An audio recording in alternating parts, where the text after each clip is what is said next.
Alright, welcome again to my channel. I would like to thank you very much again for your patience and your loyalty. I hope you are all doing very well. So, for today, I have a wonderful thing that I'd like to share with you, and that is the actual practice board that I've been making. It is a practice door. So, how does it work? Well, it's a door. You can see there are 3 locks on there. You can only see 2 over here, but if I move that down, you can see there's a knob.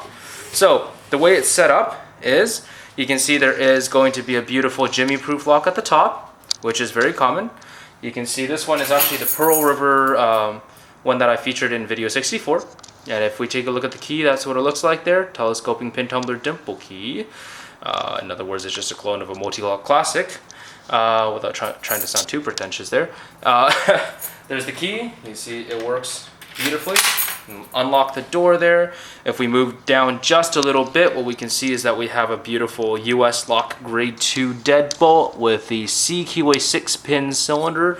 So for those who are not familiar, this is the same thing as the SC4, but because this was drilled 6 and only pin 5, this is actually a 5-pin C keyway cylinder, essentially SC1. So the key, as you can tell, works fantastically for that. And at the very bottom is something that we do not see as often anymore, but this is actually a copy of the very old Schlage A series wafer. Now this is the A wafer, not the W. The W has a different profile that was often used for a lot of weird master key systems in very old apartments and office buildings.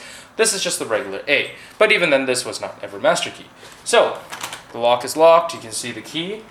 It works wonderfully, as you can tell. It is closed and locked. You see the key has the binary system. It's cut or no cut, essentially, and that's what makes it very easy to pick. So for today, I will go ahead and try to show you exactly how to pick every single one of these locks. And yeah, hopefully we will have just a little bit of fun. So let's take a look over here. We're going to lock the middle deadbolt. We're going to go all the way up to the top. And we're going to try to focus everything up here.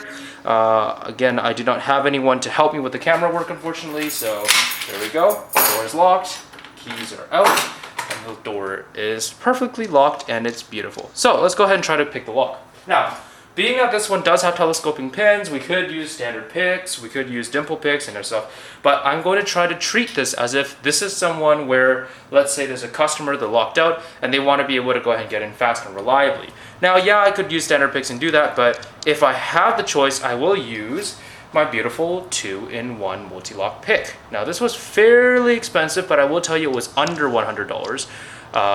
For other ones that are not the Chinese versions, there's one that is made by French company, I think it was like Madeleine SA, is like $400 something, or you can get the rotor pick if you want to, which is a fantastic tool, but I do not have it. Anyway, kind of what happens when you're a broke college student. So let's go ahead and try to pick the lock.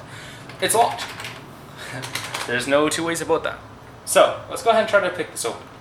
Apply pretty stout tension, and we can see from the 5th pin there, nothing. 4th pin, nothing. 3rd pin, okay. 2nd outer, just a little bit of clicking there. 1st pin, nothing. 5th pin, nothing. 4th pin, suddenly binding. There we go, nice and click. 3, 2, 1. Okay. 5 inner, it looks like. Okay, we're just trying to.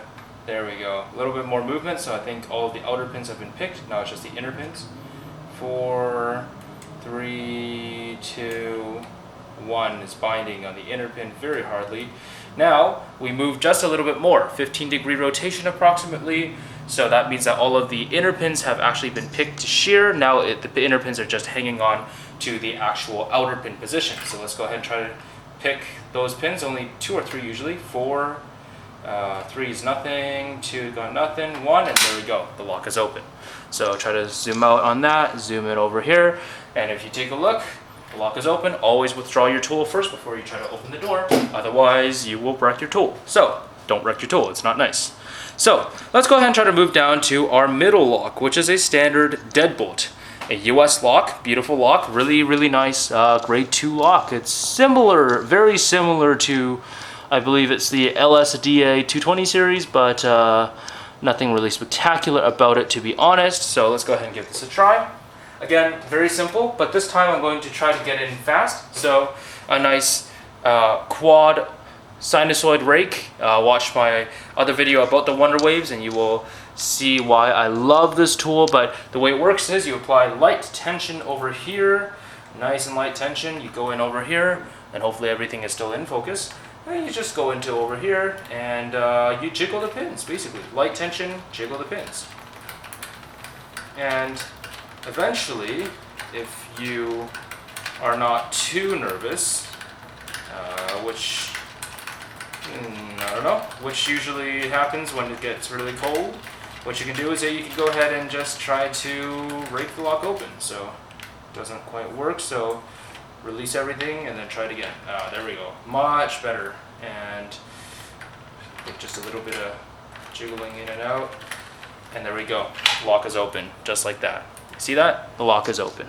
All right, cool. Now, that's not going to open yet, because now we have one last thing, and that is the doorknob. The doorknob is absolutely fantastic over here. What we can see is that you can actually go ahead and try to pick this open, which is what we're going to do, because assuming that the dead latch has been properly engaged, which often it's not, but we're just going to treat it as such, we're going to go ahead and try to pick the lock open. The way I use to open these locks, it's very similar to a special tool that I actually made, and that was made in the 70s. Unfortunately, I do not have the special tool with me right now, but basically what happens is that because we have the binary system, we can use reverse picking on this very nicely. The overlift wafer technique is fantastic on this lock. So we're going to go ahead and give this a try. So unfortunately with this lock over here, I do not have the special tool, so I will now try a quint rake, a quint cycloid.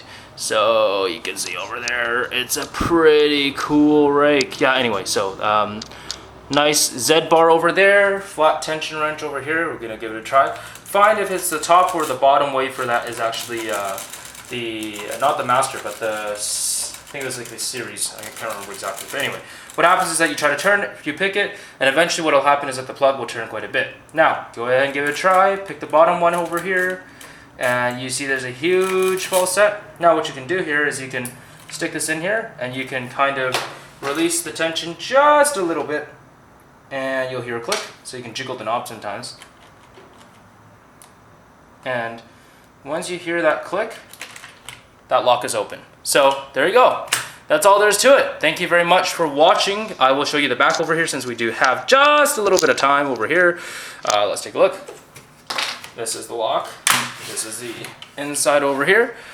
You see, pretty cool little setup over here. We have a beautiful deadbolt here. Lock that up, and then now we'll go ahead and lock our beautiful Jimmy proof. And there we go. That's all there is to it. Thank you very much for watching. Stay legal, stay healthy, stay away from coronavirus. It's not fun to get the coronavirus. Wear a mask, wear a glove, wash your hands, don't touch your face, and you're golden. So, God bless, and see you all later.